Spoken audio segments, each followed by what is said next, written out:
Much for making time and waking up with us this particular morning and trusting us to bring you up to date with what is making headlines and have a conversation that will shape the agenda of the day. Right, we want to get into our conversation this particular morning, and of course we're talking about what to expect today, and that has to be with Parliament resuming its sittings today, and of course just what's in their entry, what exactly are they going to be looking into. And of course there's quite a number of things that we expect the National Assembly to be looking into, but I want to start with this one.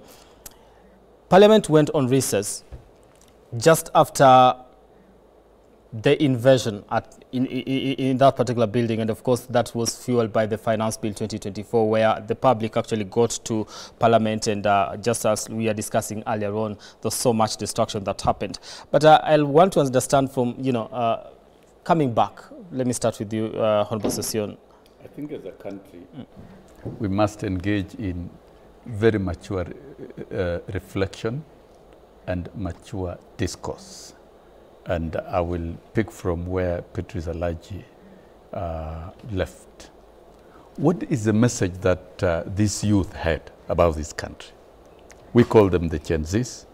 Who are these Gen Zs? To me, these are the products of the free education of Mwai Kibaki. Mm-hmm. The free education opened gates for young Kenyans. And this cohort, they have been able to study to the highest levels possible. Graduates at universities, mid-level colleges, and the rest. These are highly informed, the most informed cohort in our population, because there are no limitations in the education. And they've been raised in a very democratic environment. They've been watching with patience, and the bottom-up economic transformation agenda actually speaks to the aspiration, creation of jobs and other issues. But then they've come out very strongly, triggered through the finance bill, which is about taxation, raising more taxes, because they're a country that has a lot of debts. What is collected, it has to service debts before even servicing the budget. But then they've gone ahead to point very strongly to some key issues, which I think this country should not lose focus on. Let us not focus on demonstrations and other things at the expense of what indeed was raised. Because if we want to fix the country, let us focus every day. Number one, the item of corruption. This is an item that all of us must discuss, Parliament must discuss, the presidency must involve itself, the government, we must engage in serious, deep and extensive conversation. And at the moment, we may not need any law to enforce this. We need strict administration enforcement at all levels from the president. And for me, I would urge the president, get very strict in the fight against corruption, because he has the instruments to do so. He has a goodwill from these Gen Zs. And number two, the element of good governance. When you hear, dissolve the cabinet, get more competent and transparent individuals who can deliver services with integrity, then it's a key issue. It's still something to do with governance does not end only in the cabinet. What is happening at the counties? We have seen about 10 counties, Gen Zs demonstrating and questioning issues. And the very last thing is what is important to all of them. They want a vibrant economy. They don't want wastage in our economy. They want an economy that works. So those are key issues. So then as Parliament resumes, and my sister Waziri is here, and member for Dagoretti North, it would be worth noting to summon your minds and summon your hearts as representatives of the people, because you represent the people of Kenya in the National Assembly. Do they represent people or they represent parties? They represent people through parties. That's a fact. They represent people through parties, because at the end of the day, Alaji is a member of ODM. She'll be obliged by the general principles and philosophies of ODM. But then at the end of the day, members of Parliament are representatives of the people. They legislate, they do oversight. It would be important for Parliament to adjourn and I hope there would be such a motion, so that you deeply and in the wisest way debate on these riots and the invasion of Parliament, because this has never happened. Okay. Parliament has lost property worth 94 million, and the dining area was banned, and that is desegregation of, and I think it would be reasonable for Parliament to openly debate, so that you can open the eyes of Kenyans, you can provide solutions and hope to the people of Kenya, and even to the Gen Zs, and close ranks. And I implore emotions and political interest, throw them, leave them outside Parliament, and then get to Parliament and talk about the country. So that then, as a democracy, we should be seen to be summoning ourselves around the altar of prosperity for the people of Kenya. And that the power that is given to you, delegated to you under Article 1 of the Constitution, that the people of Kenya can exercise their sovereign power directly or indirectly. Okay.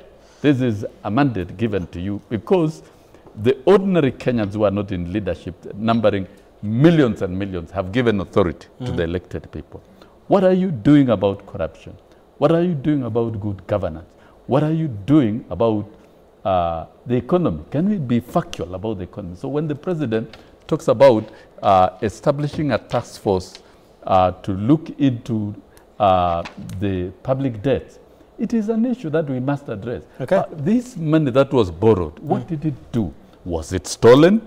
Are we servicing debts that were never spent for the good of Kenyans? Exactly. Those are things that we need to look at without sparing anybody and without giving anybody an exception. Okay. Whether you are a president, whether you are who, it's about Kenya. Okay. And it's about doing the right things. Even in the US, a former president or a president can be indicted criminal if you go against the will of the people. And I think this is what Parliament should do. So I think it's a moment, Parliament as they resume, we want to see the wisdom of that institution providing leadership. Let me bring Honorable Elacha. You know, from recess, before Wanjiku comes in, this is the thing.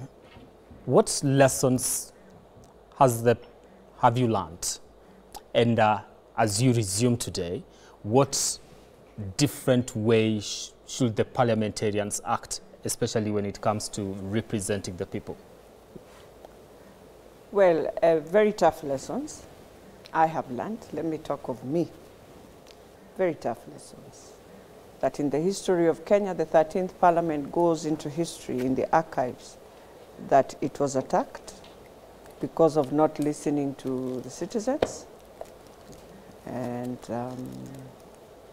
I am just hoping, as we go back to Parliament, we go back as one of the arms of government that must have decisions made based on what is rightful for the country. Not to please, not to do political party games. When you feel there's pressure, you become the buffer for the executive or for the president. If you are a smart house, we would have been the buffer. We would have stopped it, and everything would have changed the direction of the country. So if we are not going to be the buffer of the country, where when it is hot at the top, you cool it down, then we have no business being even in Parliament. Do you feel you let the people down, especially with the Finance Bill 2024 that led to what we experienced? Yes, we did. Does not matter whether I voted no or yes. The most important thing which Parliament has lacked, 13th Parliament does not and does never want to. And I'm sorry to tell Kenya Kwanza, I have been a whip in the Senate. The time that Senate was the toughest Senate, where the Speaker Wetangula was there, Kina Orengo, but there are times we needed to sit down in House business and say, look, we are begging for bipartisan.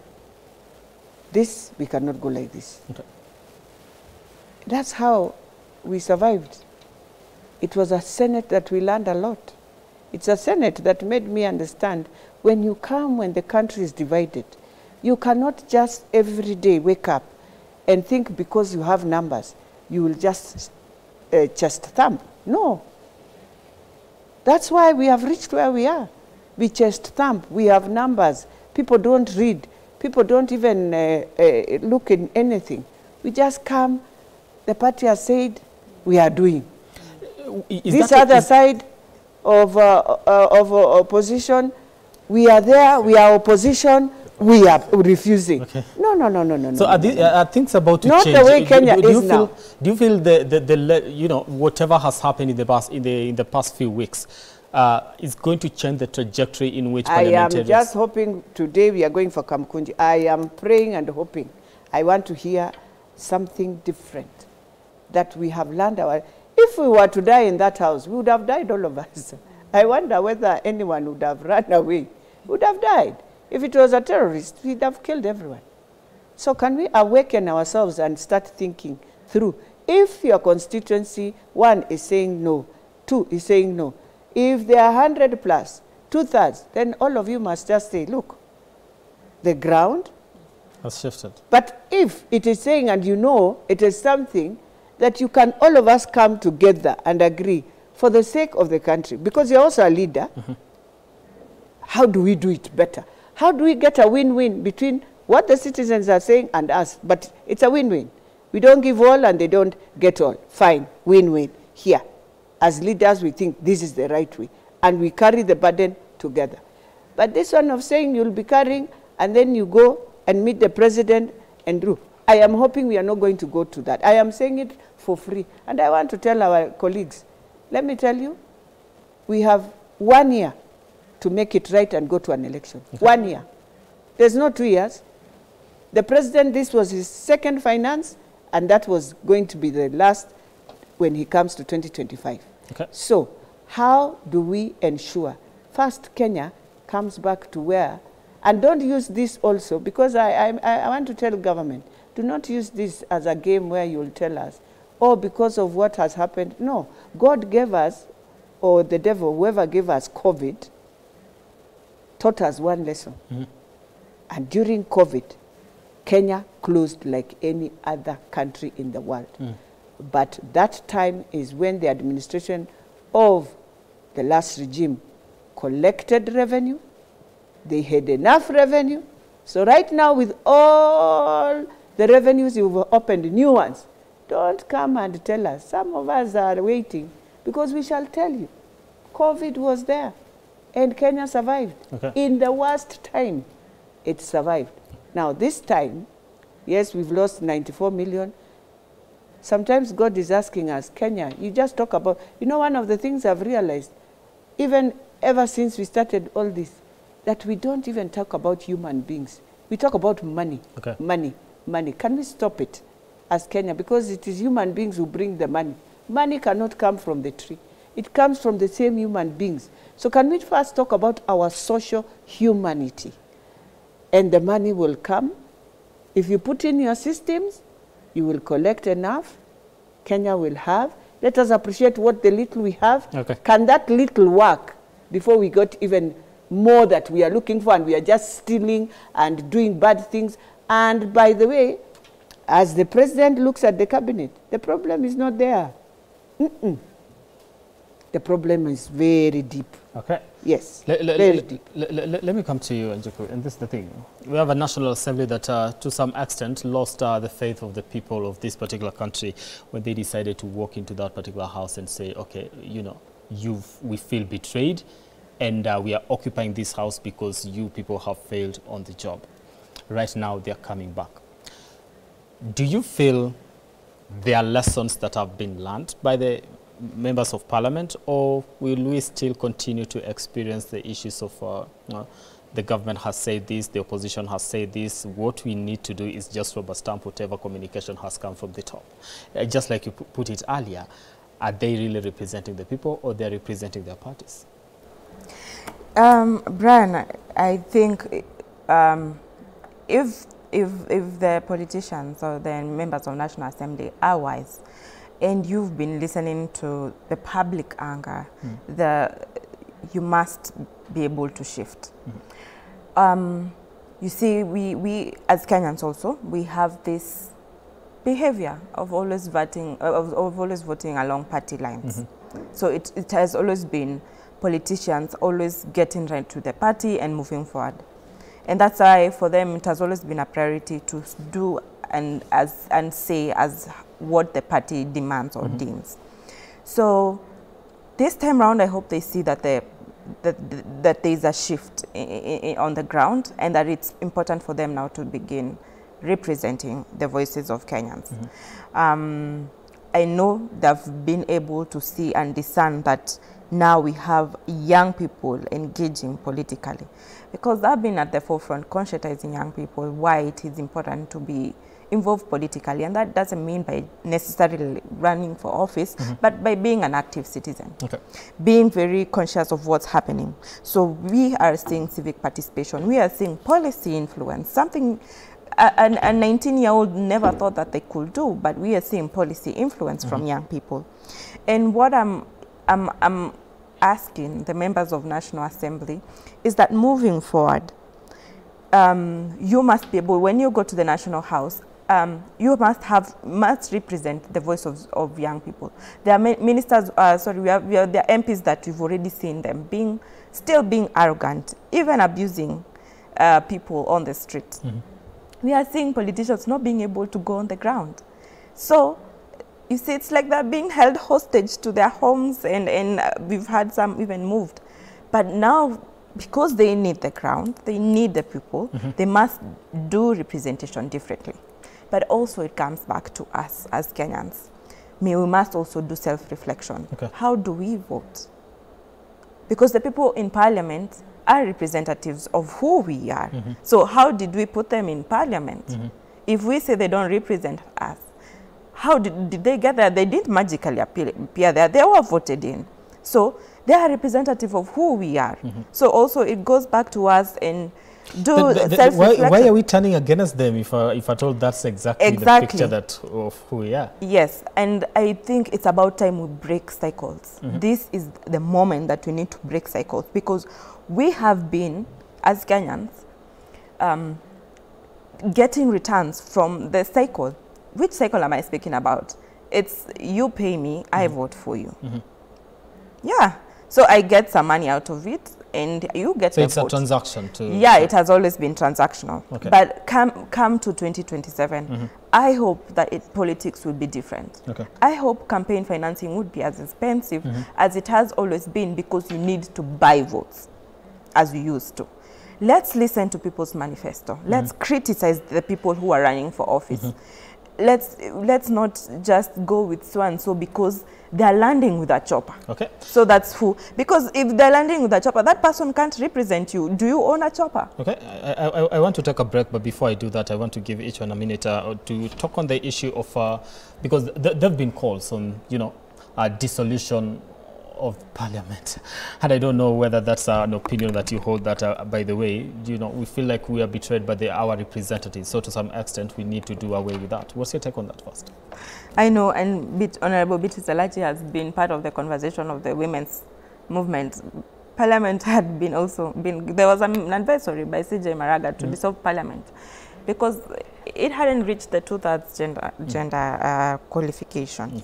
So the conversation of dissolution of parliament has been there for a long while. For me, as a woman who was a gender champion, 2/3 issue has never been attained. So the parliament is still unconstitutional. Honorable Session, champion on that as I take a break. It is easy to make such comments. I would call them irrational flying comments. If we talk of parliament dissolving itself at the moment, mid-course or mid-term, that indeed would be unconstitutional, and it would be inviting anarchy. And I don't think it will be very fair for us to wholesomely condemn parliament that it has failed to represent the people. And in any case, the same people, instead of electing parliamentarians in a democratic, transparent manner, they also believe in money. They believe in being bought to pay. So I'm also telling voters, stop being bought to pay, to vote somebody, and vote somebody on the basis of merit. But I think it all boils down to the traditions of parliament, traditions of what we call compromise. And Parliament always, when there are divisive and contentious issues, we have seen even in the US Congress, they call for compromise. And probably this is what Honorable Elachi is referring to. You may need a kamugunji during certain periods so that when issues are so weighty, take time to apply your minds informally before you arrive at decisions that are okay. But according to me, there was nothing wrong with finance bill. Absolutely. It was an innocent document that was sacrificed at the altar of political emotions. If you are raising revenue to pay, to service debts and to finance the budget, there is nothing wrong with that. And Kenyans are not against paying any taxes of whatsoever, because here the taxation level is at 14% of GDP, and it has to rise steadily to 22%. The issue that Kenyans are raising is this animal called corruption. This money we are collecting, are they delivering services? Are we really going to turn around the economy, invigorate the production sector, create jobs for these young Kenyans? Those are the questions they're asking. And I think, but they did point out, but we only dealt with one side of the coin and sacrificed a document that was innocent instead of dealing with the primary issues. The primary issues that this country must deal with is corruption, corruption, corruption. Okay. Is good governance, good governance. We need competencies and transparencies. Are we likely to get there? Are we likely to get there with the conversation that is already happening in the country? Because we're already a middle-income country. We have that potentiality. So we will get there. We will. We will get there with serious leadership. And we must get there. Okay. And we have to get there today, not tomorrow. Okay, no question about corruption. We have a thieving political class, especially at a county level. Okay. So we must also de-escalate this conversation at county. How active are we at county level? Right now, at the county budget process, we are at the stage of audit. I want you to hold that particular thought, because I do want to take a break here. When you come back, we get deeper into this conversation, and also just taking a look at what's expected in the National Assembly as far as vetting of the cabinet secretaries is concerned. Who exactly gets to be vetted and comes back to the cabinet, all right? Continue engaging us on our socials. That is at K24 TV across social media platforms. We take a break. We'll be back in a few.